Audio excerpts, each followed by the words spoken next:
Hello and welcome back to the channel, guys. So, the US just hit a new record. Our national debt is now over $37 trillion. That's trillion with a T. If you stacked $1 bills that high, you could go to the moon and back multiple times and probably still have enough left over to buy Twitter again. So, guys, but here is what's wild. We weren't even supposed to hit that number until around 2030. Yes, COVID hit, the economy basically hit pause, and Washington opened the fire hose of spending.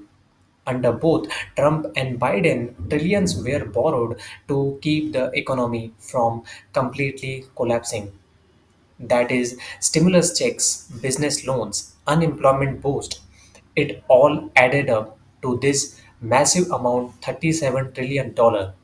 And now, in Trump's second term, another massive tax cut and spending package got signed into law earlier this year.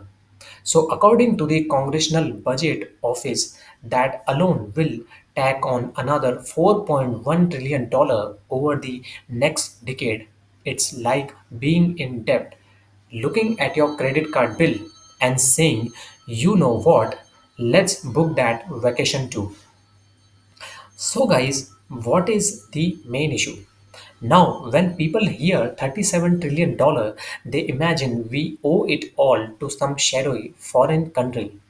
But here is the truth, most of that debt is actually money we owe to ourselves, US investors, pension funds, even the Social Security Trust Fund. They all hold the US Treasury bonds. That means the government is literally borrowing from future taxpayers, which is basically borrowing from you guys. So, what will happen next? The rest is held overseas. Japan is the biggest foreign holder, then China, then a bunch of other countries and investors who buy our debt because the US is still considered the safest place on earth to park money. And when I say it, I mean trust we are not going to default, at least not yet. So, how do we pay it back? Well, we don't, at least not in the way you might think. We don't save up $37 trillion and hand it over. Instead, we roll over the debt, issue new bonds to pay off old ones, like refinancing a mortgage, expect it never ends. We keep paying interest every single year. And right now, because interest rates have been high, that interest rates is exploding hundreds of billions of dollars a year just to service the debt. So here is the problem.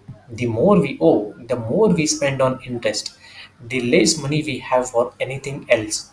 That is infrastructure, healthcare, defense, you name it. Economists call that crowding out. The debt starts squeezing the rest of the budget. And if the debt keeps growing faster than the economy, that's when things can spiral. Higher interest rates, slower growth, even a hit to the US credit rating.